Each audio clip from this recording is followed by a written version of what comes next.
ಸಿದ್ಧವಾಗಿದ್ದೀರಾ? ತಯಾರು. ಆರಂಭ ಮಾಡಿ. ನಮಸ್ಕಾರ ಎಲ್ರು. ಇವತ್ತಿನ ವಿಷಯ ಮಾನುಷ ಪ್ರೀತಿ ಅಥವಾ ಜೀವಸ್ಪಂದನ ಅಂತ ಹೇಳಿ ಅಂತ. ಏನಪ್ಪಾ ಹಾಗಂದ್ರೆ ಅಂತ ಅನ್ಸುತ್ತೆ. ಡಿ ವಿ ಜಿ ಅವರು 424ನೇ ಪದ್ಯದಿಂದ 429ನೇ ಪದ್ಯದವರೆಗೆ 6 ಪದ್ಯಗಳಲ್ಲಿ ಈ ಮಾನುಷ ಪ್ರೀತಿ ಅನ್ನುವಂತಹ ಒಂದು ವಿಷಯವನ್ನ ವಿಶದವಾಗಿ ಚರ್ಚಿಸಿದ್ದಾರೆ. ಹಾಗೇನೆ ನಮಗೆ ಅದರಲ್ಲಿ ಒಂದಷ್ಟು ಮಾಹಿತಿಯನ್ನ ಕೊಡ್ತಾ ಇದ್ದಾರೆ. ಏನದು ಅಂತನ್ನುವಂಥದ್ದನ್ನ ವಿಚಾರ ಮಾಡೋಣಂತೆ. ಏನದು ಮಾನುಷ ಪ್ರೀತಿ ಅಂತಂದ್ರೆ ಮನುಷ್ಯರ ನಡುವೆ ಇರುವಂತಹ ಪ್ರೀತಿನೋ ಅಥವಾ ಭಗವಂತ ಮನುಷ್ಯರಿಗೆ ತೋರಿಸುವಂತಹ ಪ್ರೀತಿನೋ ಅಂತ ಇದು ಸ್ವಲ್ಪ ವಿಚಾರ ಮಾಡೋಣಂತೆ. ಡಿ ವಿ ಜಿ ಅವರು ಸಾಧಾರಣವಾಗಿ ಪದಪುಂಜನ ಹೆಣೆಯುವಾಗ ಅತ್ಯಂತ ಶ್ರದ್ಧೆಯಿಂದ ಹಾಗೂ ಬಹಳ ವಿವೇಚನೆಯಿಂದ ಮಾಡಿರ್ತಾರೆ. ಸಾಮಾನ್ಯವಾಗಿ ಒಂದೇ ಪದ ಇರುತ್ತೆ ಅಥವಾ ಎರಡು ಪದಗಳನ್ನ ಸೇರಿಸಿ ಅದನ್ನ ಹೊಂದಾಣಿಕೆ ಮಾಡಿ ವಿಶೇಷ ಅರ್ಥ ಬರುವಂತೆ ಅದನ್ನೆಲ್ಲ ಮಾಡಿರ್ತಾರೆ. ಅಂದ್ರೆ ಅದ್ ಯಾಕೆ ಹೀಗೆ ಅಂತ ಅನ್ನೋದನ್ನ ನಾವು ಅರ್ಥ ಮಾಡ್ಕೋಬೇಕಷ್ಟೇನೆ.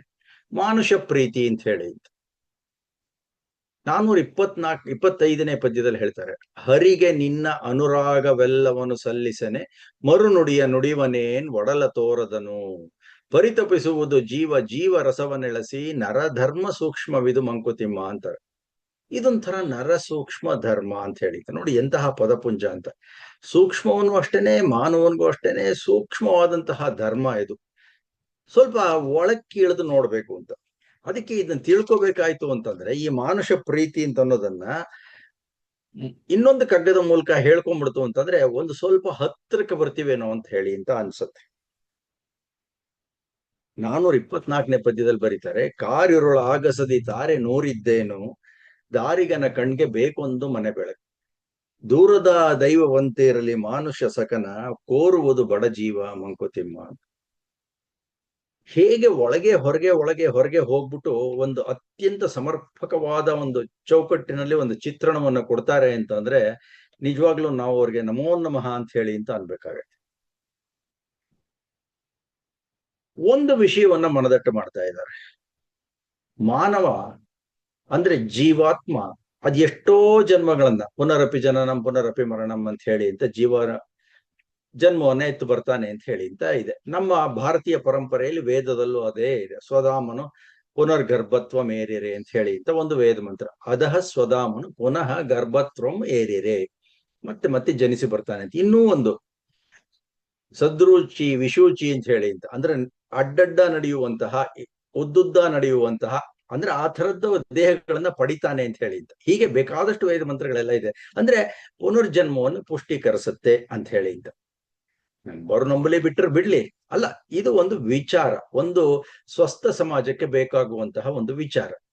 ಹಾಗಾಗಿ ಏನಾಗುತ್ತೆ, ಕಾರಿರುಳು ಆಗಸದಿ ತಾರೆ ನೋರಿದ್ದೇನು, ಯಾವ ತರಹ ಒಂದು ನಮಗೆ ಅಭಯವನ್ನ ನೀಡ್ತಾರೆ ಅಂದ್ರೆ ಭಗವಂತ ಎಲ್ಲೆಲ್ಲೂ ಇದ್ದಾನೆ, ಸರ್ವವ್ಯಾಪಿ. ವಿಷ್ಣು ಅಂದ್ರೆ ವಿಶಲ್ರು ವ್ಯಾಪ್ತು ಅಂತ ಹೇಳಿದ್ದಾರೆ. ಇಡೀ ಬ್ರಹ್ಮಾಂಡದಲ್ಲಿ ದೂರದಲ್ಲೂ ಇದ್ದಾನೆ, ಹತ್ರದಲ್ಲೂ ಇದ್ದಾನೆ. ತದ್ದೂರೆ ತದ್ವಂತಿಕೆ ತದಂತರಸ್ಯ ಸರ್ವಸ್ಯ ತದು ಸರ್ವಸ್ಯ ಅಸ್ಯ ಬಾಹ್ಯತಃ ಅಂತ ಹೇಳಿ ಅಂತ ಇನ್ನೊಂದು ವೇದ ಮಂತ್ರ. ಅಂದ್ರೆ ಅಲ್ಲೂ ಇದ್ದಾನೆ, ಇಲ್ಲೂ ಇದ್ದಾನೆ, ನಮ್ಮೊಳಗೂ ಇದ್ದಾನೆ, ಹೊರಗೂ ಇದ್ದಾನೆ, ಎಲ್ಲೆಲ್ಲೂ ಇದ್ದಾನೆ ಅಂತ. ಹಾಗಾಗಿ ಅಂತಹ ಭಗವಂತ ಇದ್ರೆ ಕಾರ್ಯಗಳಾಗಸದೆ ನಮ್ಗೇನಪ್ಪ, ಆಗ ತಾರೆನೋರಿದ್ದೆ, ನಕ್ಷತ್ರಗಳೇ, ನಕ್ಷತ್ರ ಬೆಳಕು ಸಾಕಾಗತ್ತೆ. ಕೆಲವು ದಿವಸ ಚಂದ್ರನು ಇರ್ತಾನೆ, ಆ ಬೆಳಕು ಸಾಕು. ಅಂದ್ರೆ ನಾವು ಅಕಸ್ಮಾತ್ ಹೋಗ್ತಾ ಇದ್ರೆ ನಮಗೊಂದು ಧೈರ್ಯ ಬೇಕು. ನಮ್ ಜೊತೆ ನಕ್ಷತ್ರ ಇದ್ದಾನಪ್ಪ, ಭಗವಂತ ಇದ್ದಾನೆ ಅಂತಂದ್ರೆ. ಎಲ್ಲರೂ ಸುಮಾರು ಜನ ನಕ್ಷತ್ರ ಆಗ್ತಾರೆ ಅಂತ ಧ್ರುವನ ಕತೆ ನಾವೆಲ್ಲ ಕೇಳಿದೀವಿ, ನಮ್ಗೆಲ್ಲ ಗೊತ್ತು. ಯಾತಿಕ್ ನಕ್ಷತ್ರ ಆಗ್ಬೇಕು? ಸದಾ ಹೊಳಿತಾ ಇರ್ತಾನೆ, ಬೆಳಗ್ತಾ ಇರ್ತಾನೆ, ಬೆಳಕನ್ನ ನೀಡ್ತಾ ಇರ್ತಾನೆ ಅಂತ, ದಾರಿ ತೋರಿಸ್ತಾನೆ ಅಂತ. ಯಾಕೆಂದ್ರೆ ನಕ್ಷತ್ರಗಳು ನಿರ್ದಿಷ್ಟವಾದ ಜಾಗ ಇರುತ್ತೆ. ಉತ್ತರ ಧ್ರುವ ನಕ್ಷತ್ರ ಉತ್ತರದಲ್ಲೇ ಇರ್ತಾನೆ ಅಂತ ಹೇಳಿ ಅಂತ. ಹಾಗಾಗಿ ಆ ತರ ಅಂದ್ರೆ ಇದ್ರೂ ಕೂಡ ದಾರಿಗನ ಕಣ್ಣಿಗೆ ಬೇಕೊಂದು ಮನೆ ಬೆಳಕು. ಎಲ್ಲೋ ಅಷ್ಟು ದೂರದಲ್ಲಿ, ಕಣ್ಣಿಗೆ ಕಾಣಿಸೋ ಅಷ್ಟು ದೂರದಲ್ಲಿ ಒಂದು ಬೆಳಕಿತ್ತು ಅಂತಂದ್ರೆ ಕತ್ಲನಲ್ಲಿ ಹೋಗ್ತಿದ್ರೆ ಆಹಾ ಸತ್ಯ, ನನಗೊಂದು ಧೈರ್ಯ ಬಂದಪ್ಪ, ಅಲ್ಲೊಂದು ಮನೆ ಇದೆ, ಆಶ್ರಯ ಪಡ್ಕೋಬಹುದು ಅಂತ. ಆದ್ರೆ ಹೇಗೆ ಅಂದ್ರೆ ದೂರದ ದೈವವಂತಿರಲಿ. ಇದುವರ ತನಕ ಏನನ್ನ ನಂಬ್ಕೊಂಡಿದ್ದೆ, ಆ ನಕ್ಷತ್ರ ಚಂದ್ರ ತಾರೆಗಳನ್ನೆಲ್ಲ ನಂಬ್ಕೊಂಡಿದ್ಯಲ್ಲ, ಈಗ ಯಾಕದು ಅಂತಂದ್ರೆ ಈ ಮಾನುಷ ಸಖನ ಅಂದ್ರೆ ನಮ್ಮಂಥವ್ರೆ, ನಮಗೆ ಕಣ್ಣಿಗೆ ಕಾಣುವಂತಹ, ನಮ್ಮ ರೂಪ ವೇಷ ಇರುವಂತಹದ್ದು ಇನ್ನೊಂದು ಸಿಕ್ಬಿಡ್ತು ಅಂತಂದ್ರೆ ನಮ್ಗೇನು, ಭಗವಂತ ಇದಾನೆ ನಂಬೋಣಂತೆ, ಆದ್ರೆ ಕಣ್ಣಿಗೆ ಕಾಣಲ್ವಲ್ಲ. ಅದರಿಂದ ಕೋರುವುದು ಬಡ ಜೀವ ಹೀಗೆ. ಆದ್ರೆ ಜನ್ಮ ಜನ್ಮಾಂತರದಿಂದ ಬಂದಂತಹ ನಾವು ಜೀವಾತ್ಮರು ಆ ಭಗವಂತ ಒಬ್ಬ ನಮ್ಮ ಬಂಧು ಸಖ ಅಂತ ಹೇಳಿ ಅಂತ ಅನ್ಕೊಂಡ್ಬಿಡ್ತು ಅಂತಂದ್ರೆ ಅವನು ಎಲ್ಲೆಲ್ಲೋ ಇದಾನಲ್ವಾ. ಈಗ ನನಗೆ ಬೇಕಾದಂತಹ ಮಿತ್ರರಾಗ್ಲಿ ಅಥವಾ ನಮ್ಮ ನೆಂಟರ ಇಷ್ಟರಾಗ್ಲಿ ನಮ್ ಜೊತೆಗೆ ಸದಾ ಇರೋಕ್ಕಾಗತ್ತಾ? ಎಲ್ಲೋ ಪ್ರವಾಸ ಹೋಗಿರ್ತೀವಪ್ಪ, ಅವಾಗೆಲ್ಲ ಜೊತೆಲಿ ಇರೋಕ್ಕಾಗತ್ತಾ? ಅಂದ್ರೆ ಭಗವಂತ ನಮ್ ಜೊತೆಲಿ ಇದಾನೆ ಅಂತ ಅನ್ಕೊಂತು ಅಂತಂದ್ರೆ ಅದೊಂದು ಅಭಯ ಹಸ್ತ ಅಂತ. ಹಾಗಾಗಿ ಈ ತರ ಇದ್ದಾಗ ಹರಿಗೆ ನಿನ್ನ ಅನುರಾಗವೆಲ್ಲವನ್ನು ಸಲ್ಲಿಸನೆ, ಭಗವಂತನಿಗೆ ನಾವು ನಮ್ಮ ಅನುರಾಗವನ್ನೆಲ್ಲ ಸಲ್ಲಿಸ್ಬಿಡ್ತಾ ಇದ್ವಪ್ಪ ನಾವು.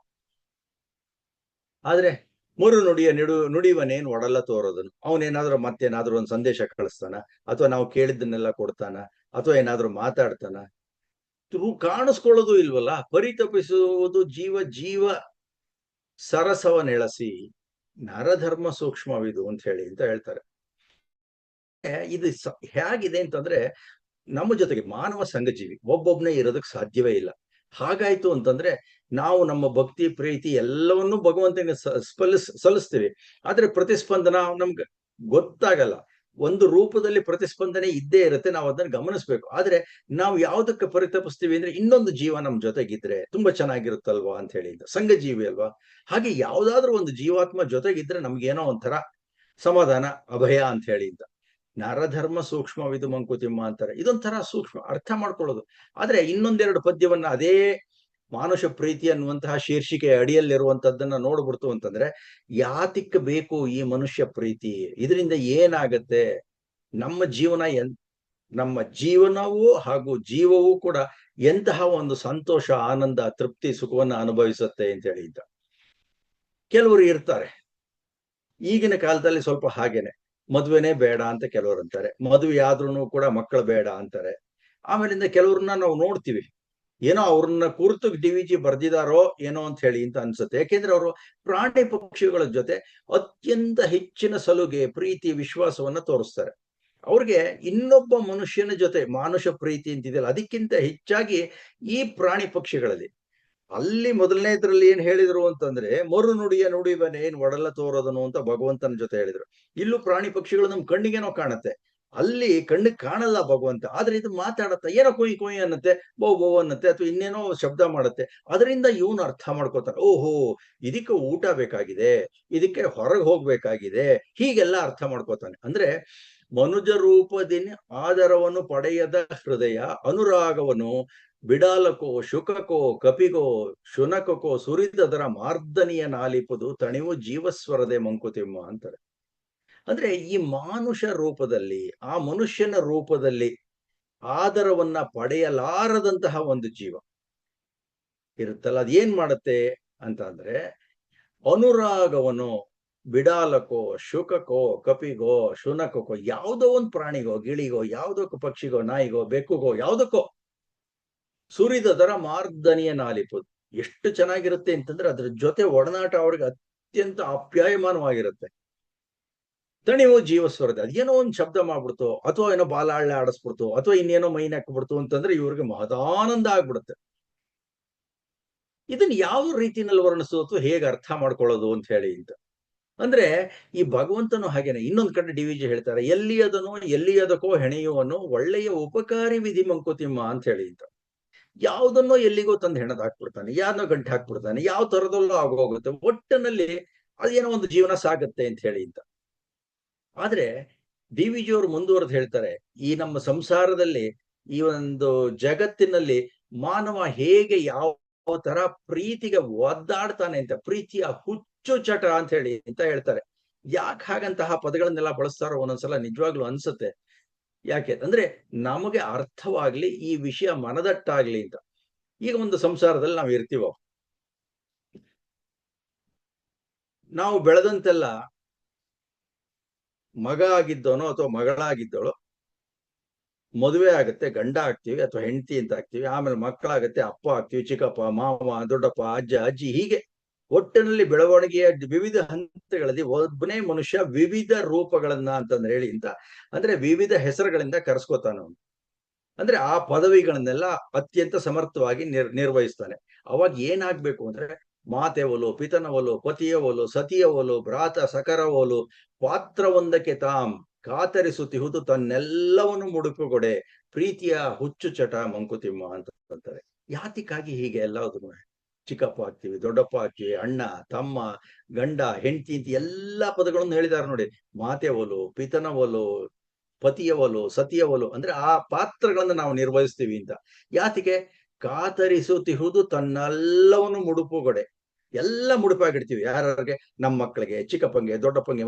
ಮುಂಚೆ ಎಲ್ಲ ಕೂಡು ಕುಟುಂಬ ಇರ್ತಾ ಇತ್ತು, ಎಲ್ಲಾರು ಇರ್ತಾ ಇದ್ರು, 10 ಜನ ಇರ್ತಾ ಇದ್ರು. ಅವಾಗ ಎಲ್ರ ಜೊತೆ ಪ್ರೀತಿ ವಿಶ್ವಾಸದಿಂದ್ರು. ಅದೊಂಥರ ಪ್ರೀತಿಯ ಹುಚ್ಚು ಚಟ ಅದು. ಹಾಗೆ ಇರ್ಬೇಕು ಅಂತ ಹೇಳಿ ಅಂತ.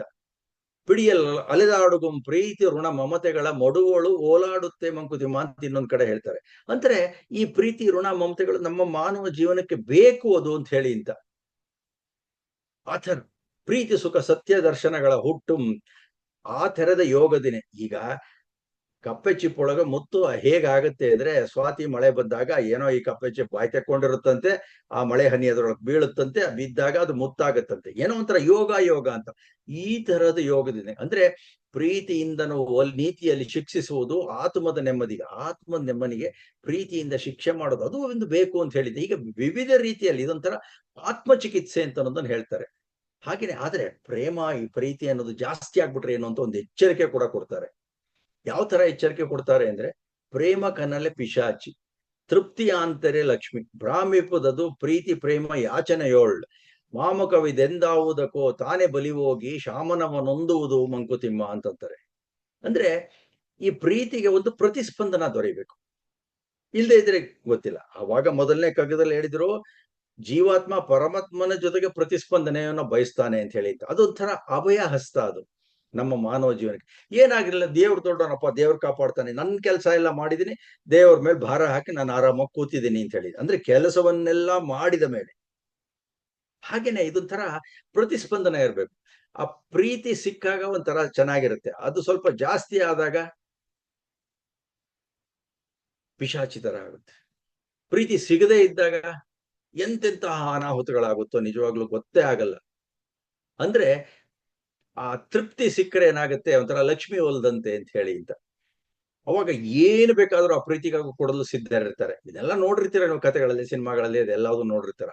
ಅಂದ್ರೆ ತನ್ನವನಿಂದನೋ ತನ್ನವಳಿಂದಲೋ ಅಂದ್ರೆ ಅದನ್ನ ಭಾವಿಸ್ತಾ ಇರ್ತಾನೆ ಹಾಗೆ. ಆದ್ರೆ ಅದ್ ಏನಾಗುತ್ತೆ ಅಂದ್ರೆ, ಒಟ್ಟಿನಲ್ಲಿ ಶಾಂತಿಯನ್ನ ಪಡೆಯೋದಕ್ಕೆ ಇದು ಸರಿ ಹೋಗುತ್ತೆ. ಅಂದ್ರೆ ಸಮರ್ಪಿಸಿಕೊಂಡಾಗ ಅಂತ ಹೇಳಿದ್ದು. ಅದಕ್ಕೆ ಡಿ.ವಿ.ಜಿ. ಕೊನೆಯಲ್ಲಿ ಹೇಳ್ತಾರೆ, ಬಂಧನವದೇನಲ್ಲ ಜೀವ ಪ್ರೇಮ ಒಂದೇ ನಿಲೆ, ಜೀವವರೆ ಬೆರೆತರಳೆ ಪೂರ್ಣ, ದಂದುಗುವನ್ ಅರೆಗೈದು ಸಂತಸವ ನಿಮ್ಮಡಿಪ, ಬಾಂಧವ್ಯ ದೈವ ಕೃಪೆ ಮಂಕುತಿಮ್ಮ ಅಂತಂತಾರೆ. ಎಂತಹ ಚೆನ್ನಾಗಿರುವಂತಹ ಒಂದು ವಿಚಾರವನ್ನ 4 ಸಾಲಲ್ಲಿ ಕಟ್ಟಿಕೊಡ್ತಾರೆ, ಒಂದು ಉದಾಹರಣೆ ಸಮೇತ. ಅಂದ್ರೆ ನಮೋ ನಮಃ ಅನ್ಬೇಕು ಡಿ.ವಿ.ಜಿಗೆ. ಇವುಗಳು ಇಲ್ಲದೆ ಇದ್ರೆ ನಿಜವಾಗ್ಲೂ ಆ ಕಗ್ಗ ಅದ್ ಎಷ್ಟು ದಿವಸದಿಂದ 75-80 ವರ್ಷ ಆಗ್ತಾ ಬಂತು, ಇನ್ನೂ ಕೂಡ ಚಾಲನೆಯಲ್ಲಿದೆ ಅಂತಂದ್ರೆ ಆ ಸಾಹಿತ್ಯ ಅದು ಎಷ್ಟು ಚೆನ್ನಾಗಿ, ಎಷ್ಟು ಜನಕ್ಕೆ ಸಾಂತ್ವನವನ್ನು ನೀಡಿದೆಯೋ ಏನೋ. ಬಂಧನವದೇನಲ್ಲ ಜೀವ ಪ್ರೇಮ. ಒಂದು ಜೀವ ಇನ್ನೊಂದು ಜೀವವನ್ನು ಅರಸೋದಿದೆಯಲ್ಲ, ಅದು ನಿಜವಾಗ್ಲೂ ಬೇಕಾದದ್ದೇ ಸಂಸಾರ ನಿರ್ವಹಣೆಗೆ, ಸಮಾಜಕ್ಕೆ ಅಥವಾ ರಾಷ್ಟ್ರಕ್ಕೆ ಬೇಕಾಗಿರುವಂಥದ್ದು. ಮುಂದಕ್ಕೆ ಹೇಳ್ತಾರೆ, ಒಂದೇ ನಿಲೆ ಜೀವ ಹರೆ, ಅಂದ್ರೆ ಅರ್ಧ ಜೀವ ಇದ್ದಂಗೆ ಅಂತ. ಒಬ್ನೇ ಇಲ್ಲಪ್ಪ ನನಗೇನು ಬೇಡ, ನಾನು ಒಬ್ಬನೇ ಇರ್ತೀನಿ, ನಾನು ಹೇಗೋ ಜೀವನ ಮಾಡ್ತೀನಿ ಅಂತಂದ್ರೆ ಒಂದಲ್ಲ ಒಂದು ಕಾಲದಲ್ಲಿ ಇನ್ನೊಬ್ಬರ ಆಸರೆ ಬೇಕೇ ಆಗತ್ತೆ. ಆ ಸೃಷ್ಟಿ ನಿಯಮವೇ ಆಗಿದೆ. ಬೇರೆ ತರಳೆ ಪೂರ್ಣ. ಯಾಕೆಂದ್ರೆ ಯಾವ ಪ್ರಾಣಿಗಳನ್ನ ನೋಡಿ ಗುಂಪಾಗಿರುತ್ತೆ. ಜಿಂಕೆಗಳೆಲ್ಲ ಒಟ್ಟಿಗೆ ಇರುತ್ತೆ, ನಾಯಿಗಳೆಲ್ಲ ಒಟ್ಟಿಗೆ ಇರುತ್ತೆ, ಸಿಂಹಗಳೆಲ್ಲ ಒಟ್ಟಿಗೆ ಇರುತ್ತೆ. ಹಾಗೆ ಆ ತರ ಅದೊಂಥರ ಸಂಘಜೀವಿ ಅದು ಇರ್ಬೇಕು. ಸಹಬಾಳ್ವೆ ಅನ್ನೋದು ಇರ್ಬೇಕು, ಹಂಚ್ಕೊಂಡು ತಿನ್ಬೇಕು. ಹಾಗೇನೆ ಒಂದೇ ನಿಲೆ ಜೀವ ಅರೆ, ಅರ್ಧ ಜೀವ ಆಗುತ್ತೆ. ಬೇರೆ ತರಳೆ ಪೂರ್ಣ. ಅದು ಬೆರೆತ್ಕೊಂಡ್ಬಿಡ್ತು ಇನ್ನೊಬ್ಬರ ಜೊತೆ, ಅಥವಾ ಇನ್ನೂ 10 ಜನದ ಜೊತೆ ಬೆರೆತ್ಕೊಂಡ್ತು ಅಂತಂದ್ರೆ ಇನ್ನೂ ತುಂಬಾ ಚೆನ್ನಾಗಿರುತ್ತೆ ಅಂತ ಹೇಳಿದ್ದ. ದಂದುಗುವನ್ ಅರೆಗೈದು ಅಂದ್ರೆ ನಮ್ಗೆ ಕಷ್ಟ ಕೋಟ್ಲೆಗಳೆಲ್ಲ ಬೇಕಾದಷ್ಟಿರುತ್ತೆ, ಅದೆಲ್ಲದನ್ನು ಕೂಡ ಅರ್ಧ ಮಾಡ್ಕೊಂಡಂಗ ಆಗೋಗುತ್ತೆ.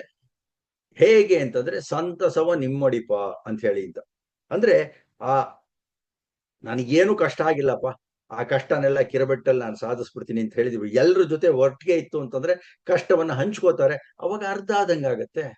ಅವಾಗ ಸಂತಸವ ನಿಮ್ಮಡಿಪ, ಇರೋದ್ರಲ್ಲೇನೆ ಸಂತೋಷ ಜಾಸ್ತಿ ಆಗತ್ತೆ. ಅದು ಬಾಂಧವ್ಯ ದೈವ ಕೃಪೆ. ಈ ಬಂಧು ಬಳಗದಿಂದ, ಸ್ನೇಹಿತರಿಂದ ಇಂಥದ್ದೆಲ್ಲ ಉಂಟಾಗತ್ತಲ್ಲ, ಅದಕ್ಕೆ ನಿಜವಾಗ್ಲೂ ತುಂಬಾ ಚೆನ್ನಾಗಿರುವಂತದ್ದು ಅಂತ ಹೇಳಿ ಅಂತ ಅನ್ಸತ್ತೆ. ಒಂಥರ ದೈವ ಕೃಪೆ ಅದು. ಅಂದ್ರೆ ಸುಖ ದುಃಖಗಳನ್ನ ಹಂಚಿಕೊಂಡಾಗ, ಜೊತೆನಲ್ಲಿದ್ದಾಗ ಅದು ಅರ್ಧಕ್ಕಿಳಿದು ಸಂತೋಷ ಇಮ್ಮಡಿ ಆಗತ್ತೆ ಅಂತ ಹೇಳಿದ್ದ. ಒಟ್ಟು ಸೇರಿದಾಗ ಸಹಾಯ ಆಗುತ್ತೋ ಇಲ್ವೋ, ಆದ್ರೆ ಜೊತೆಗಿದ್ದಾಗ ಒಂದು ಭರವಸೆ ನಮಗಿರುತ್ತೆ, ಅವ್ನು ನಮ್ ಜೊತೆಗೆ ಇದಾನಪ್ಪ ಅಂತ ಹೇಳಿ. ಆಗ ಸಹಾಯ ಮಾಡೇ ಮಾಡ್ತಾರೆ ಸಾಮಾನ್ಯವಾಗಿ. ಆದ್ರೆ ಇದಕ್ಕೊಂದು ವೇದ ಮಂತ್ರವನ್ನ ಹೇಗೆ ಅಂತಂದ್ರೆ, ಸಖಾನೋ ಅಸಿ ಪರಮಂಚ ಬಂಧು ಅಂತ. ಇವೆಲ್ಲ ಸ್ನೇಹಿತರು ಬಂಧುಗಳು ಎಲ್ಲ ನಮ್ಗೆ ಆದಿ ಭೌತಿಕವಾಗಿ, ಆಧ್ಯಾತ್ಮಿಕವಾಗಿ ನಾವು ಯೋಚನೆ ಮಾಡ್ತು ಅಂತಂದ್ರೆ, ಸಖಾನೋ ಅಸಿ ಪರಮಂಚ ಬಂಧು, ನೀನ್ ನಿಮ್ಮ ಶ್ರೇಷ್ಠ ಮಿತ್ರ ಮತ್ತು ಬಂಧುವಾಗಿದೆಯಾ ಅಂತಂದ್ರೆ ಆ ಪರಮಾತ್ಮನ ಜೊತೆಗೆ ನಮ್ಮ ಸಂವಹನ. ನಮ್ಮ ಬಂಧು ಬಳಗ ಸ್ನೇಹಿತರು ಎಲ್ಲಾ ಕಾಲದಲ್ಲೂ ನಮ್ ಜೊತೆಗೆ ಇರ್ತಾರೆ ಅಂತ ಅನ್ನೋದು ಸ್ವಲ್ಪ ಕಷ್ಟ. ಇರ್ತಾರೆ ಇಲ್ಲ ಅಂತಲ್ಲ, ಎಲ್ರೂ ನಮ್ಮವರು ಅಂತ ಅನ್ಕೊಂಡ್ಬಿಡ್ತು ಅಂದ್ರೆ ಅದು ತುಂಬಾ ಚೆನ್ನಾಗಿರುತ್ತೆ. ಅಕಸ್ಮಾತ್ ಏನಾದ್ರೂ ಎಲ್ಲಿಗಾದ್ರೂ ಪ್ರವಾಸ ಹೋಗ್ಬೇಕಾದಾಗ ಅಥವಾ ಒಬ್ಬನೇ ಇರುವಾಗ ಅಂತಂದ್ರೆ ಆ ಭಗವಂತನ ಜೊತೆ ನಮ್ ಜೊತೆ ಇದಾನೆ ಅಂತ ಅನ್ನುವಂತಹ ಒಂದು ನಂಬಿಕೆಯೇ ನಮಗೆ ಬಹಳಷ್ಟು ಧೈರ್ಯವನ್ನು ಕೊಡುತ್ತೆ ಅಂತ ಹೇಳಿ ಅಂತ.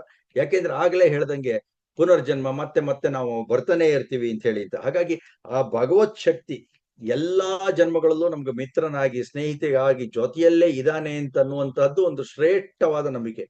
ಅವನ ಮಾರ್ಗದರ್ಶನದಲ್ಲಿ ಆ ಭಗವಂತನ ಒಂದು ಈ ಜಗತ್ತಿನಲ್ಲಿ ನಾವು ಜೀವನವನ್ನು ಮಾಡ್ತಾ ಇತ್ತು ಅಂದ್ರೆ ಸುಖವಾಗಿ ಇರಬಹುದು ಅಂತ ಹೇಳಿದ್ದ.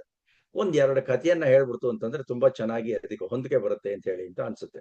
ನಡೆದಂತಹ ಘಟನೆ, ನಮ್ಮವರೆಲ್ಲರನ್ನು ಕೂಡ ಬೇಕಾದಷ್ಟು ದೇಶದಿಂದ ದಕ್ಷಿಣ ಧ್ರುವಕ್ಕೆ ಹೋಗ್ತಾರೆ, ಅನ್ವೇಷಣೆಗೆ ಹೋಗ್ತಾರೆ. ವಿಜ್ಞಾನಿಗಳೆಲ್ಲ ಹಡಗಲ್ಲಿ ಹೋಗ್ತಾರೆ, ಇದ್ರಲ್ಲಿ ಹೋಗ್ತಾರೆ. ಅಲ್ಲಿ ತಮ್ಮ ಕೇಂದ್ರಗಳನ್ನ ಸ್ಥಾಪಿಸ್ಕೊಂಡಿರ್ತಾರೆ, ಸಂಶೋಧನೆಗಳನ್ನ, ಬೇಕಾದಷ್ಟು ಪರೀಕ್ಷೆಗಳನ್ನೆಲ್ಲ ಮಾಡ್ತಾರಲ್ಲಿ. ಹಾಗೆ ಒಂದ್ಸಲ ಹೋಗಿದ್ದಾಗ ಅದೇನೋ ಆಯ್ತು, ಸಾಕಷ್ಟು ಆಹಾರ ಎಲ್ಲ ಏನೇನ್ ಬೇಕೋ ಎಲ್ಲ ವ್ಯವಸ್ಥೆಗಳನ್ನ ಸಕಲ ಸವಲತ್ತುಗಳನ್ನು ಮಾಡ್ಕೊಂಡು ಹೋಗಿರ್ತಾರೆ. ಅಲ್ಲಿ ಹೋದಾಗ ಸಾಮಾನ್ಯ ಹವಾಮಾನ ವೈಪರೀತ್ಯ ಆಗತ್ತೆ, ವಿಮಾನದಲ್ಲಿ ಹೋಗುವಾಗ್ಲೂ ಆಗತ್ತೆ, ಹೊಯ್ದಾಟ ಆಗತ್ತೆ. ಮೊನ್ನೆ ಒಂದು ವಿಮಾನ ಹಾಗೆ ಆಯ್ತು, ಆದ್ರೂ ಎಲ್ಲ ಬದುಕುಳಿದ್ರು. ಹೇಗೋ ಕಪ್ತಾನ ಹೇಗೋ ಮ್ಯಾನೇಜ್ ಮಾಡ್ತಾನೆ. ಹಾಗೇನೆ ಇಲ್ಲೂ ಕೂಡ ಆಯ್ತು, ಸಿಕ್ಕಾಬಟ್ಟೆ ಹಿಮ ಇತ್ತು, ಗೆಡ್ಡೆಗಳು, ಹಿಮಗೆಡ್ಡೆ ಇತ್ತು. ಅದ್ರ ಮಧ್ಯ ಹೋಗ್ಬೇಕು ದಕ್ಷಿಣ ಧ್ರುವಕ್ಕೆ ಅಂತಂದ್ರೆ ಸೀಳ್ಕೊಂಡು ಹೋಗುವಾಗ ಆಗ್ಲಿಲ್ಲ, ಸಿಕ್ಕಾಕೊಂಡ್ಬಿಟ್ರು. ಒಂದಷ್ಟು ದಿವಸ ಕಳೀತು, ಆಹಾರ ಪದಾರ್ಥಗಳು ಖಾಲಿ ಆಗ್ತಾ ಬಂತು. ಇನ್ನೂ ಒಂದಷ್ಟು ದಿನ ಅಲ್ಲೇ ಇರಬೇಕಾಗಿತ್ತು, ಯಾಕೆಂದ್ರೆ SMS ಎಲ್ಲ ಕಳಿಸಿರ್ತಾರೆ, ಅಲ್ಲಿಂದ ಬರಬೇಕು, ಮತ್ತೆ ಪರ್ಯಾಯ ವ್ಯವಸ್ಥೆ ಅದಕ್ಕೆಲ್ಲ. ಅಂದ್ರೆ ಆದ್ರೂ ಕೂಡ ಆತಂಕದ ವ್ಯವಸ್ಥೆ ನಿರ್ಮಾಣ ಆಗಿತ್ತು. ಏನ್ ಮಾಡೋದು ಅಂತ ಹೇಳಿ ಅಂತ ಎಲ್ಲ ಮಲಗಿದ್ರು. ಆ ತಂಡದ ಒಬ್ಬ ನಾಯಕ ಅಂತ ಇರ್ತಾನಲ್ಲ, ಅವ್ನಿಗೆ ಇನ್ನೂ ನಿದ್ದೆ ಹತ್ತಿರಲಿಲ್ಲ. ಸುಮ್ಮನೆ ಗಮನಿಸ್ತಾ ಇದ್ದ, ಎಲ್ಲಾರು ಮಲ್ಕೊಂಡಿದಾರಲ್ಲ, ಏನ್ ಮಾಡ್ತಾರೆ ಅಂತ ಹೇಳಿದ್ದ. ಅವಾಗ ಏನಾಯ್ತು ಅಂತಂದ್ರೆ, ಒಂದು ದಿನ ರಾತ್ರಿ ಮಲಗಿದ್ದಾಗ ಒಬ್ಬಾತ ತನ್ನ ಗುಂಪಿನ ಅತ್ಯಂತ ಕಿರಿಯ ವಯಸ್ಸಿನ ಒಬ್ಬ ಇದ್ನಲ್ಲ, ಅವನ ಬ್ಯಾಗ್ ಒಳಕ್ಕೆ ಕೈ ಹಾಕ್ತಾ ಇದ್ದ. ಈ ನಾಯಕನಿಗೆ ಅನುಮಾನ ಬಂತು, ಏನು ಮಾಡ್ತಾನೆ ಈತ ಅಂತ ಹೇಳಿದ್ದ. ಯೋಚನೆ ಎಲ್ಲೆಲ್ಲೋ ಹೋಗುತ್ತೆ. ಆಹಾರ ಖಾಲಿ ಆಗ್ತಾ ಬಂದಿತ್ತು, ಹಸು ಎಲ್ಲಾರ್ಗೂ ಇದ್ದಿದ್ದೇನೆ. ಈ ಮನುಷ್ಯ ಆ ಮನುಷ್ಯನ, ಆ ಕಿರಿಯ ಒಬ್ಬ ವಿಜ್ಞಾನಿ ಇದ್ನಲ್ಲ, ಅವನ ಬ್ಯಾಗಿಂದ ಏನಾದ್ರೂ ತಿಂಡಿನ ಕದೀತಾನ ಅಂತ ಹೇಳಿ ಅಂತ ನೋಡ್ತಾ ಇದ್ದ. ಹಸಿವು ಎಲ್ಲಾರ್ಗೂ ಇದೆ, ಆದ್ರೆ ಸಮಷ್ಟಿಯ ದೃಷ್ಟಿಯಿಂದ ನೋಡ್ಬೇಕಲ್ವಾ. ಎಷ್ಟೋ ಅಷ್ಟು ಆಹಾರವನ್ನು ಹಂಚ್ಕೊಂಡು ಅಥವಾ ಕಮ್ಮಿ ತಿನ್ಕೊಂಡು, ಯಾಕೆಂದ್ರೆ ಸಹಾಯ ಯಾವಾಗ ಬರ್ತೋ ಗೊತ್ತಿಲ್ಲ, ಕಷ್ಟದಲ್ಲಿ ಸಿಕ್ಕಾಕೊಂಡ್ಬಿಟ್ಟಿದ್ದಾರೆ ಹಾಗೆ ಅಂತ ಹೇಳಿ ಅಂತ ಅನ್ಕೋತಾ ಇದ್ದ. ಆದ್ರೆ ಗಮನಿಸ್ತಾ ಇದ್ದಾಗ ಆ ಮನುಷ್ಯ ಏನ್ ಮಾಡ್ದ ಅಂತಂದ್ರೆ ನಿಜವಾಗ್ಲೂ ಒಂಥರ ರೋಮಾಂಚನವಾಗುವಂಥದ್ದು. ಎಂತ ಉದಾತ್ತ ಚಿಂತನೆ ಅಂತಂದ್ರೆ, ಅವನ್ಗೆ ಅನ್ನಿಸ್ತು ಅಂತ ಅನ್ಸುತ್ತೆ, ತಾನ್ ಹಿರಿಯ, ಈ ಕಿರಿಯ ಬದುಕಿದ್ರೆ ಹೆಂಗೂ ನನಗೆ ವಯಸ್ಸಾಗಿದೆ, ಈ ಕಿರಿಯ ಬದುಕೊಳ್ಳಿ ಅಂತ ತನ್ನ ಆಹಾರವನ್ನ, ಅಂದ್ರೆ ತನಗೆ ಕೊಟ್ಟದ ಬಿಸ್ಕಟ್ ಪ್ಯಾಕೆಟ್ ಅನ್ನ ತೆಗೆದು ಅವನು ಬ್ಯಾಗ್ ಒಳಗೆ, ಕಿರಿಯನಾದಂತಹ ವಿಜ್ಞಾನಿ ಇದ್ನಲ್ಲ, ಅವನ ಬ್ಯಾಗ್ ಒಳಗೆ ಹಾಕ್ತಾ ಇದ್ದ. ಅದು ಕಳ್ಳತನದ ಕೃತ್ಯ ಅಂತ ಅನ್ನಿಸ್ಲಿಲ್ಲ, ಪ್ರೀತಿ ಪ್ರೇರೇಪಿಸಿದ ಕಾರ್ಯ ಆಗಿತ್ತು ಅಂತ ಹೇಳಿದ್ದ. ಅಂದ್ರೆ ಇಡೀ ತಂಡದಲ್ಲಿ ಆ ಒಂದು ಕಿರಿಯ ಇರ್ತಾನಲ್ಲ, ಅವನ ಹಸು ಜಾಸ್ತಿ ಇರುತ್ತೆ ಸಾಮಾನ್ಯವಾಗಿ. ಅವನ ಚೀಲಕ್ಕೆ ಹಿರಿಯ ತನ್ನ ಪಾಲಿನ ಬಿಸ್ಕತ್ ಪಟ್ಟಣವನ್ನ ಇಡ್ತಾ ಇದ್ದ ಅಲ್ಲಿ ಅಂತ. ಅಂದ್ರೆ ಹೇಗಾಗುತ್ತೆ ಅಂದ್ರೆ, ಪ್ರೀತಿಯ ಹುಚ್ಚು ಚಟ ಮಂಕುತಿಮ್ಮ ಅಂತ DVG ಅಂದ್ರಲ್ಲ, ನಿಜವಾಗ್ಲೂ ಇವೆಲ್ಲವೂ ಅಷ್ಟೇ ಜೀವನಕ್ಕೆ ಬೇಕಾಗಿರೋದು. ಏನೋ ಒಂಥರ ಅಮಿತ ಆನಂದವನ್ನು ನೀಡುತ್ತದು ಅಂತ. ಇನ್ನೊಂದು ಕಥೆಯನ್ನು ಹೇಳ್ಬೋಣ. ವೃದ್ಧ ಮಹಿಳೆ ಮನೆ ಹೊರಗಿನ ಬಂದು ನೋಡ್ತಾಳೆ, ಹೊರಗಡೆ 3 ಜನ ತರುಣಿಯರು ಕೂತಿದ್ದಾರೆ. ಆಶ್ಚರ್ಯ ಆಯ್ತು, ಏನೋ ಸುಸ್ತಾಗಿದೆಯೇನೋ ಕೂತಿದ್ದಾರೆ. ಸಾಮಾನ್ಯ ಮುಂಚೆ ಎಲ್ಲ ಜಗಲಿ ಇರ್ತಾ ಇತ್ತು, ಯಾರು ದಾರಿ ಹೋಗರು ಬರ್ತಾ ಇದ್ರು, ಮನೆಯವ್ರು ಕರೆದ್ಬಿಟ್ಟು ಊಟ ತಿಂಡಿನೋ ನೀರನ್ನೋ ಕೊಟ್ಟು ಕಳಿಸ್ತಾ ಇದ್ರು. ಅಲ್ಲೇ ಇಲ್ದೇ ಅಲ್ಲೇ ವಿಶ್ರಾಂತಿ ತಗೊಂಡು ಮನೆ ಮಲ್ಕೊಂಡು ಮಾರನೇ ದಿವಸ ಹೋಗೋರು, ಹಾಗೆಲ್ಲ ಇರ್ತಾ ಇತ್ತು ವ್ಯವಸ್ಥೆ. ಏನೋ ಒಳಗಡೆ ಒಳಕ್ ಬನ್ನಿ, ಹಸ್ದೋರ್ ಕಾಣ್ತಿದ್ಯಾ, ಏನಾದ್ರು ಕೊಡ್ತೀನಿ ಅಂತ ಅಂದ್ರು. ನಿಮ್ ಪರಿಚಯ ನನಗಿಲ್ಲ ಅಂತ ಹೇಳಿದ್ದ. ಆಗ ಒಬ್ಳು ಪರಿಚಯವನ್ನು ಮಾಡ್ಕೊಂಡ್ರು, ನಾನು ಐಶ್ವರ್ಯ ಅಂತ, ಇವಳು ಯಶಸ್ಸು ಅಂತ, ಇನ್ನೊಬ್ಳು ಪ್ರೀತಿ ಅಂತ ಹೇಳಿ ಅಂತ. ನಮ್ಮಲ್ಲಿ ಯಾರಾದ್ರೂ ಒಬ್ರನ್ನ ನೀವು ಆಯ್ಕೆ ಮಾಡ್ಬೋದು. ಮೂರ್ ಜನಕ್ಕೂ ಊಟ ತಿಂಡಿ ಹಾಕೋದು ಕಷ್ಟ ಆಗುತ್ತೆ. ಒಬ್ಳನ್ನ ಆಯ್ಕೆ ಮಾಡ್ಕೊ ಬರ್ಬೋದು. ಅವಾಗ ಉಳಿದವರ ಒಳಕ್ ಬರೋದು ಹೋಗೋದು ಬಿಡೋದು ಅದು ಆ ನಿಮ್ಮ ಆಯ್ಕೆಯನ್ನ ನಿರ್ಧರಿಸುತ್ತೆ. ಆ ಆಯ್ಕೆ ನಿರ್ಧರಿಸುತ್ತೆ ಅಂತ ಹೇಳಿದ್ದ, ಅಥವಾ ಅವಲಂಬಿಸಿದೆ ಅಂತ ಹೇಳಿದ್ದ. ಹಾಗಂತ ಹೇಳಿದ್ರು. ಅಂದ್ರೆ ಯಾರನ್ನಾದ್ರೂ ಒಬ್ರನ್ನ ಕರೀರಿ, ಉಳಿದವ್ರು ಒಳಕ್ ಬರೋದೋ ಬಿಡೋದು ಅಂತ ಹೇಳಿ ಅಂತ ಅದ್ರ ಮೇಲೆ ಅವಲಂಬನೆ ಇದೆ ಅಂತ ಹೇಳಿ. ವೃದ್ಧ ಮಹಿಳೆ ಒಂದ್ ನಿಮಿಷ ಇರಿ ಅಂತ ಮನೆಯೊಳಕ್ ಹೋದ್ಲು. ಹೋಗ್ಬಿಟ್ಟು ಸದಸ್ಯರ ಜೊತೆ ಚರ್ಚೆ ಮಾಡಿದ್ಲು. ಯಜಮಾನ ಹೇಳ್ದ, ಐಶ್ವರ್ಯನ ಒಳಗ್ ಕರಿ ಅಂತ ಹೇಳಿದ್ದ. ಆ ಮನೆಯ ಒಡತಿ ಹೆಂಡತಿ ಇದ್ಲಲ್ಲ, ಅವಳು ಹೇಳಿದ್ಲು, ಯಶಸ್ಸನ್ನ ಕರಿಯಮ್ಮ ಅಂತ ಹೇಳಿದ್ದ. ಹೆಂಗೋ ಈ ಅಜ್ಜಿ ತಾನೇ ಹೇಳು. ಆದ್ರೆ ವಿವೇಕವಂತಳಾದಂತ ಸೊಸೆ ಏನ್ ಮಾಡಿದ್ಲು, ಪ್ರೀತಿಯನ್ನ ಕರಿ ಅಂತ. ಈ ಅಜ್ಜಿ ಒಂದು ನಿಮಿಷ ಯೋಚನೆ ಮಾಡ್ಬಿಟ್ಟು ಹೋಗಿ ಪ್ರೀತಿಯನ್ನ ಬಾಮ್ಮ ಒಳಕ್ಕೆ ಅಂತ ಹೇಳಿದ್ದೆ ಕರೆದ್ಲು. ಪ್ರೀತಿ ಬರ್ತಾ ಇದ್ದ ಹಾಗೇನೆ, ಹೊಸಲು ದಾಟಿ ಒಳಕ್ಕೆ ಬರ್ತಾ ಇದ್ದಂಗೆನೆ ಆ ಯಶಸ್ಸು ಮತ್ತು ಐಶ್ವರ್ಯ ಇಬ್ರು ಹಿಂಬಾಲಿಸಿದ್ರು. ಒಂದು ವಿಷಯವನ್ನ ಗಮನಿಸ್ಬೇಕು, ಪ್ರೀತಿ ಇದ್ರೆ ಉಳಿದೆಲ್ಲವೂ ತಾನೇ ತಾನಾಗಿ ಬರುತ್ತೆ ಅಂತ ಹೇಳಿದ್ದೆ. ಯಶಸ್ಸು ಐಶ್ವರ್ಯ ಎಲ್ಲಾ ಜೊತೆನಲ್ಲೇ ಬಂತು ಅಂತಂದ್ರೆ, ಅಂದ್ರೆ ಪ್ರೀತಿಯೇ ನಮ್ಮ ನಾಯಕಿ. ಆದ್ರಿಂದ ಅವಳು ಇರೋ ಜೊತೆನೆ ನಾವು ಯಶಸ್ಸು ಮತ್ತು ಐಶ್ವರ್ಯ ಇದ್ದೇ ಇರ್ತೀವಿ ಅಂತ ಇದೊಂಥರ ಮನದಟ್ಟು ಮಾಡುತ್ತೆ. ಒಟ್ಟಿನಲ್ಲಿ ನೀತಿ ನಿರ್ಣಯ ಏನೋ, ಈ ಮಾನುಷ ಪ್ರೀತಿ ಅಂತಿದೆಯಲ್ಲ ಇದು, ಅದು ಇತ್ತು ಅಂತಂದ್ರೆ ಒಂದು ತರ ಅಭಯವನ್ನ ನೀಡುತ್ತೆ ಅಂತ ಹೇಳಿದ್ದ. ವಾಟ್ಸಪ್ ಅಲ್ಲಿ ಒಂದು ಮೆಸೇಜ್ ಬಂದಿತ್ತು. ಯುವಕ ಯುವತಿ ತಮ್ಮ ದಂಪತಿಗಳು ವೃದ್ಧ ತಂದೆ ತಾಯಿಯನ್ನ ವೃದ್ಧಾಶ್ರಮದಲ್ಲಿ ಬಿಟ್ಟು ಬಂದಿರ್ತಾರೆ. ಒಂದ್ಸಲ ಇವರೊಂದು ನಾಯಿ ಮರಿನ ಸಾಕೊಂಡಿರ್ತಾರೆ. ನಾಯಿ ಮರಿ ಕಾಣೆ ಆಗಿದೆ ಅಂತ ಎಲ್ಲೋ ಕಾಣ್ತಿರಲ್ಲ. ಕಾಣದೆ ಪೇಪರ್ ಅಲ್ಲಿ ಅಡ್ವರ್ಟೈಸ್ಮೆಂಟ್ ಕೊಡ್ತಾರೆ, ಹಿಂಗೆ ಕಾಣೆ ಆಗಿದೆ, ಇಂತಿಂತ ನಾಯಿ ಹಾಗೆ ಹೀಗೆ ಅಂತ ಹೇಳಿ ಅಂತ. ಆಮೇಲಿಂದ ಆ ಕಡೆಯಿಂದ ಒಂದು ಉತ್ತರ ಬರುತ್ತೆ, ಆ ನಾಯಿ ಮರಿ ಆ ಅಜ್ಜಿ ಇದ್ರಲ್ಲ ಅಲ್ಲಿಗೆ ಹೋಗಿದೆ ಅಂತ ಹೇಳಿ ಅಂತ. ಅಂದ್ರೆ ಇವರು ತಮ್ಮ ಮನೆಯಲ್ಲಿದ್ದ ಅಪ್ಪ ಅಮ್ಮನ ವೃದ್ಧಾಶ್ರಮಕ್ಕೆ ಬಿಟ್ಟು ಬಂದ್ಮೇಲೆ ನಾಯಿ ಮರಿಗೂ ಗೊತ್ತಾಯ್ತು ಪ್ರೀತಿ ಎಲ್ಲಿ ಸಿಗುತ್ತೆ ಅಂತ ಹೇಳಿ ಅಂತ. ಈ ಮಾನುಷ ಪ್ರೀತಿ ಅದು ಹಂಬಲಿಸುತ್ತೆ ಅಂತ. ಹಾಗಾಗಿ ಈ ಮಾನುಷ ಪ್ರೀತಿ ಅನ್ನುವಂತಹ ವಿಷಯದಲ್ಲಿ DVG ಅವರು ಬರೆದಿರುವಂತಹ ಕಗ್ಗಗಳನ್ನೆಲ್ಲ ನಮ್ಗೆ ನೋಡ್ತು ಅಂತಂದ್ರೆ ನಿಜವಾಗ್ಲೂ ತುಂಬಾ ಚೆನ್ನಾಗಿದೆ ಅಂತ ಹೇಳಿ ಅಂತ ಅನ್ಸುತ್ತೆ. ಹಾಗೇನೆ ಅದಕ್ಕೆ ಬೇಕಾದಂತಹ ಸಖಾನೋ ಅಸೆ ಪರಮಂಶ ಬಂಧು ಅಂತ ಆ ಭಗವಂತನ ನಮ್ಮ ಸಖ ನಮ್ಮ ಬಂಧು ಅಂತ ಹೇಳಿಂದ ನಾವು ತಿಳ್ಕೊಂಡ್ಬಿಡ್ತು ಅಂತಂದ್ರೆ ನಮಗೆ ಎಲ್ಲಿ ಹೋಗ್ಲಿ ಯಾವ ಕೆಲಸವನ್ನಾದ್ರೂ ಧೈರ್ಯದಿಂದ ಮಾಡ್ಬೋದು. ಆ ಭಗವಂತ ನಮ್ಮನ್ನ ಕಾಯ್ತಾನೆ ಅಂತ ಅನ್ನುವಂತಹ ನಂಬಿಕೆ ಇರಲಿ ಅಂತ ಹೇಳ್ತಾ ನನ್ನ ಮಾತಿಗೆ ವಿರಾಮವನ್ನು ನೀಡ್ತೇನೆ. ಧನ್ಯವಾದ ಹಾಗೂ ನಮಸ್ಕಾರ.